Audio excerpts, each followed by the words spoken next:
ಬಗಲಚ್ಚಿದ ಅವಾಗ ರಾಯಣ್ಣ ಸರ್ಕಲ್ ಕೂತ ರೇಟ್ ತಗೊಂಡವ್ರು ನಾವು ಇವನ ವಸೂಲು ಮಾಡೋದಲ್ಲಪ್ಪ ಪುಣ್ಯಾತ್ಮ.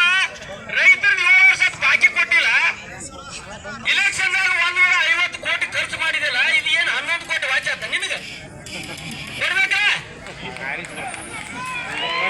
ನಾವೇನು ಭಿಕ್ಷೆ ಮಾಡಕತ್ತೀವಿ? ಯಾರಿಗೆ ದಾನ ಧರ್ಮ ಕೊಡಕತ್ತೀವಿ? ನಮ್ಗೆ ರೊಕ್ಕ ಕೊಟ್ಟಿವಿ, ಪುಣ್ಯಾತ್ಮ ಕಬ್ಬು ಕೊಟ್ಟಿವಿ ನಿನಗೆ ನಾವು. ಕೊಡ್ರಿ ನಮ್ದು ಬಾಕಿ ಕೊಡ್ರಿ. ನಿಮ್ದೇನು ನಾವು ನಿಮ್ಮ ಆಸ್ತಿ ಕೇಳಕತ್ತಿಲ್ಲ, ನಿಮ್ದು ಧರ್ಮಕ್ಕೆ ಕೇಳಕತ್ತಿಲ್ಲ. ನಾವು ಕೇಳಕತ್ತಿದ್ದೇನು ನಮ್ಮ ಬಿಲ್ 7 ವರ್ಷದಾಗ ಡಬಲ್ ಆಗ್ಬೇಕಲ್ಲ ಒಟ್ಟು ನಮ್ಗೆ. ಕಾನೂನು ಹೇಳ್ತಾರೆ, ಕಾನೂನು ಎಲ್ಲೈತಿ? ಕಾನೂನು ಶ್ರೀಮಂತರಿಗೊಂದು, ಕಾರ್ಖಾನೆ ಮಾಲೀಕರಿಗೊಂದು, ಅಧಿಕಾರಿ ಸಾಹಿಗಳಿಗೊಂದು. ಈಗ ನಾವೇನಂತೀವಿ, ನಾವು ಯಾರಿಗೂ ಭಿಕ್ಷೆ ಕೇಳಕ್ ಬಂದಿಲ್ಲ. ಹೌದಪ್ಪ, ನೀವು ಯಾರು ಇಲ್ಲಿ ಭಿಕ್ಷುಕರನ್ನ ಇಲ್ಲಿ ಎಲ್ಲೇ ಕೂತಾಡೋರು ನಾವು. ನಮ್ಮನ್ನ ಬಾಕಿ ಇಟ್ಕೊಂಡವ್ರಂದ್ರೆ ನಮ್ಮ ಸಾಲಗಾರ ಇವರು. ನಾವು ಸಾಲ ಕೊಟ್ಟಿವಿ, ಕೇಳಕ್ ಬಂದೀವಿ. ನಮಗೆ ನೇರವಾಗಿ ಬಿಲ್ ಕೊಡ್ಬೇಕು. ಕೊಡದೇ ಇದ್ರೆ ನಮಗೆ ನೇರವಾಗಿ ಕೊಡಕ್ ಆಗಂಗಿಲ್ಲ ಅಂದ್ರೆ ನಾವು ಬಿಡೋರಲ್ಲ. ದಯಮಾಡಿ ಬಿಲ್ ಲೇಟ್ ಮಾಡಂಗಿಲ್ಲ. ಈಗ 7 ವರ್ಷ ರೈತರು ಹೆಂಗೋ ತಡ್ಕೊಂಡಾರ. ನಿಮ್ಮಲ್ಲಿ ಮಾನವೀಯತೆ ಏನಾದ್ರೂ ಸ್ವಲ್ಪ ಮನುಷ್ಯತ್ವ ಇದ್ರೆ ಆ ರೊಕ್ಕಕ್ಕೆ ಕನಿಷ್ಠ 12% ಬಡ್ಡಿ ಹಾಕಿ ಕೊಡ್ಬೇಕು. 12% ಡಬಲ್ ಆಕತಿ, ಅದು ಹೆಚ್ಚಾಕತಿ. 12% ಹಾಕಿದ್ರು ಡಬಲ್ ಆಕತಿ. ಅಲ್ಲ, ಅದು ಇವ್ರಿಗೆ ಮಾನವೀಯತೆ ಇದ್ರೆ, ಮನುಷ್ಯತ್ವ ಅನ್ನೋದು ಇದ್ರೆ, ರೈತರು ಬೆಳೆದ್ರೆ ಅನ್ನ ತಿಂದು ಬೆಳೆದಿದ್ರೆ ಅದನ್ನ ಕೊಡ್ಬೇಕ.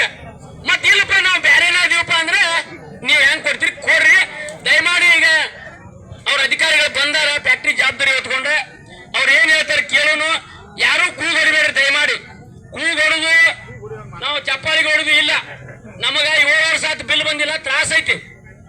ನಮಗೆ ಯಾರ ಮೇಲೆ ಗೊಬ್ಬರ ಅಂಗಡಿ ಗುದ್ರಿ ಕೊಟ್ಟಾನ, ಬಡ್ಡಿ ಹೆಚ್ಚಾನ. ಇವ್ರಿಗೆ ಬಡ್ಡಿ ಕೊಡಂಗಿಲ್ಲ. ಇವ್ರು ನಮಗ 7 ವರ್ಷ ಬಡ್ಡಿ ಹೆಚ್ಚಾರಿ ಹೊಲ ಮಾಡಕತ್ತೀವಿ ನಾವು. ಇವ್ರ ತಲೆ ಬಾಕಿ ಉಳಿಯುತ್ತೆ. ಅದಕ್ಕೆ ನಮಗೆ ಬಡ್ಡಿ ಹಾಕಿರ ಅದನ್ನ ದಯಮಾಡಿ ಕೊಡ್ಬೇಕು. ಈಗ ಏನಾದ್ರು ಕೊಡ್ತಾರೋ ಇಲ್ಲೋ, ಬಾಕಿ ಐತೋ ಇಲ್ಲೋ ಅನ್ನೋದು ಹೇಳ್ಬೇಕು. ಈಗ ನಾವು ಏನು ಹೇಳಿ ಕಳಿಸಿದ್ವಿ, ಒಂದು 5 ನಿಮಿಷ ಟೈಮ್ ಕೊಟ್ಟಿದ್ವಿ. ಈಗ ಬಂದಾರ, ಎಲ್ಲರೂ ಸೈಲೆಂಟ್ ಆಗ್ತೀರಿ, ಎಲ್ಲರೂ ಮಾತಾಡ್ಬಾರ್ದ್ರಿ. ವಿಷಯ ಸೀರಿಯಸ್ ಐತಿ, ಎಲ್ಲರಿಗೂ ಗೊತ್ತಾಗಲಿ. ಅದನ್ನ ಎಲ್ದರಿಪ್ಪ ಹೇಳ್ರಿ. ವಿಷಯ ಹೇಳ್ತಾರ, ಸಮಾಧಾನ ಕೇಳಿಸ್ಕೊರಿ, ಆನಂತರ ರಿಪೀಟ್ ಮಾಡ್ತೀವಿ ನಾವು. ಈಗಾಗಲೇ ತಮ್ಮೆದುರಿಗೆ ನಾನು ಮಾತಾಡಿ ಹೋಗಿದ್ದೆ. ಸರ್ ಜೊತೆ ಮಾತಾಡಿದ್ವಿ. ದೊಡ್ಡ ಸರ್ ಸ್ವಲ್ಪ ಒಂದು ಇದ್ರೊಳಗಿದ್ರು, ಅವ್ರ ಫೋನ್ ಎತ್ತಿಲ್ಲ. ಸಂಗಮೇಶ್ ಸರ್ ಜೊತೆ ಮಾತಾಡಿದ್ದೀವಿ.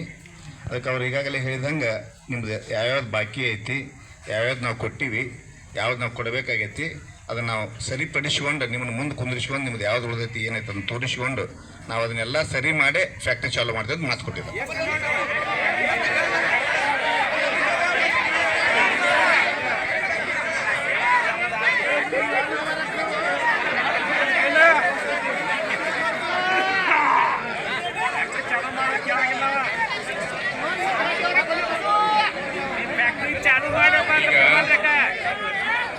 ಕಬ್ಬು ಬೆಳೆಗಾರರಿಗೆ